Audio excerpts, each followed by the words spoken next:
sou o Fernando, eu sou aluno de mestrado aqui do PPGR da UFSCar e o meu projeto se intitula A Influência do Filtro Abiótico nos Ambientes Cavernícolas na Atividade de Fungos Entomopatogênicos, que são fungos patógenos de insetos. Eu sou orientado pela professora doutora Carolina e co-orientado pela doutora Carla. Bom, então os fungos, como todos os outros organismos, estão sujeitos a pressões abióticas, bióticas, ambientais, e eles são muito conhecidos por ter uma distribuição muito boa, viver em condições que outros organismos não conseguem sobreviver, e eles possuem uma plasticidade muito conhecida também. Então os fungos eles se distribuem em vários lugares, inclusive nos ambientes cavernícolas. E qual que é a especificidade? O que tem de mágico no ambiente cavernícola? Ele é um ambiente muito único, com condições muito estáveis, apesar de ser considerado extremos por alguns autores. Então tem pouca variação na umidade, pouca variação na temperatura. Então ele é um ambiente que nos fornece muitos dados e muita informação sobre as espécies que vivem lá. Geralmente esses ambientes pressionam as espécies que vivem ali, ou as espécies elas precisam se adaptar a condições muito específicas desses ambientes. Então geralmente não só fungos, mas outras espécies que vivem nas cavernas elas são altamente especializadas. E os fungos, como você não tem luz, você não tem planta. O que chega na caverna é matéria orgânica que vem carreada por outros meios. Então eles podem assumir duas funções. Ou eles vão ser decompositores da matéria que está chegando, ou eles vão ser parasitas, oportunistas, entomopatogênicos de insetos dentro de caverna. Então, o que são os fungos entomopatogênicos? Eles são patógenos de insetos, são os principais patógenos de insetos entre todos os organismos. Eles são biocontroladores naturais dos insetos. O principal gênero é o Metarrhizium. Bom, então por que estudar os fungos patógenos de insetos? Tipo, qual a deles?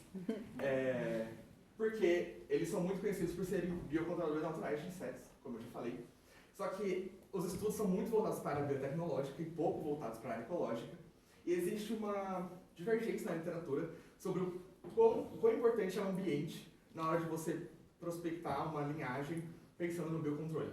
Então, o fungo ele tem uma capacidade muito grande, então não importa de onde você colete, o que importa é a qualidade genética para infectar o inseto ou não. Ou, o fungo ele pode ser específico de um ambiente, então o ambiente pode favorecer ou não ele em determinadas situações. Então existe essa divergência. E por que estudar? Licença. Por que estudar os fatores abióticos? Porque os fatores abióticos eles são fatores críticos para todos os processos biológicos dos fungos, desde germinação, esporulação, crescimento, patogenicidade, virulência.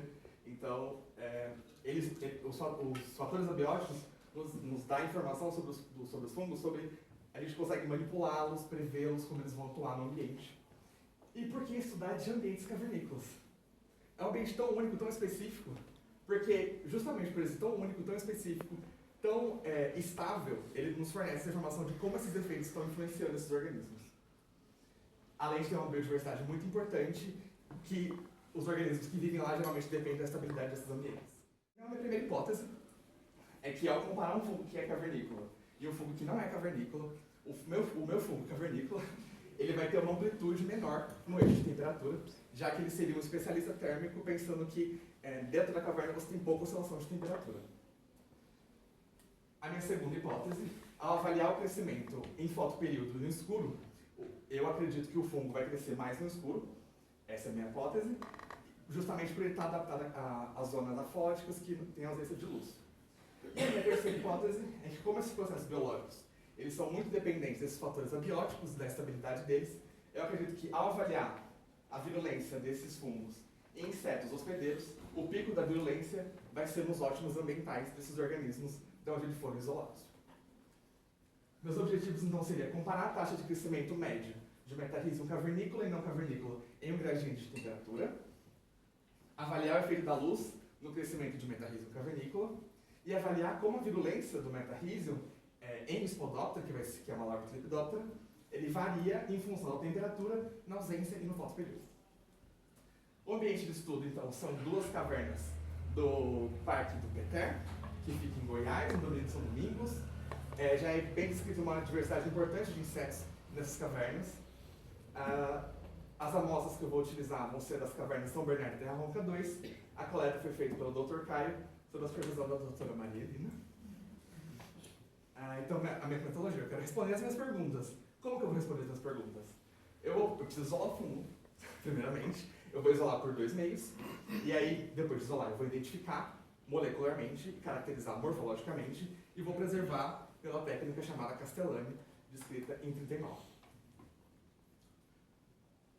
Então eu vou fazer os bensais, então eu vou ter que criar a larva, o inseto hospedeiro, vou preparar o inóculo, mergulhar as larvas no inóculo e colocar nos recipientes que eu vou incubar em BLD. E também, para o crescimento, vai ser em placa, eu vou preparar o inóculo, inocular na placa e colocar também na BLD. E como que ficou o meu delineamento experimental? Então, eu vou ter 2 ciclos de experimentos, um em fotoperíodo e um no escuro. E do fotoperíodo eu vou incubar tanto bioensaio quanto crescimento, então placa e bioensaio nas condições que eu determinei, nessa faixa de temperatura. E depois no escuro, a mesma coisa. Para análise estatística, então, eu vou fazer uma análise de regressão linear ou quadrática, dependendo da resposta que eu obtiver, utilizando R. Para virulência, eu vou usar um modelo linearmente generalizado, que eu aprendi com a minha orientadora, assumindo erro binomial, já que a minha resposta é morreu ou não morreu, porque eu vou avaliar a mortalidade acumulada, utilizando o R também. O financiamento foi pela CAPES, graças a Deus. E esse é o meu cronograma. E, fugindo um pouco do protocolo, eu gostaria de agradecer o professor Hugo pela contribuição, agradecer a professora Inência, a professora Lina pelas amostras, a minha orientadora, que é uma pessoa, a minha co-orientadora, que é uma pessoa maravilhosa, e não fugindo disso, a minha orientadora, nossa, me deixou nervoso, a minha orientadora, que é uma pessoa que tem sido incrível para mim, que é uma inspiração e uma referência, e espero continuar com você por um bom tempo.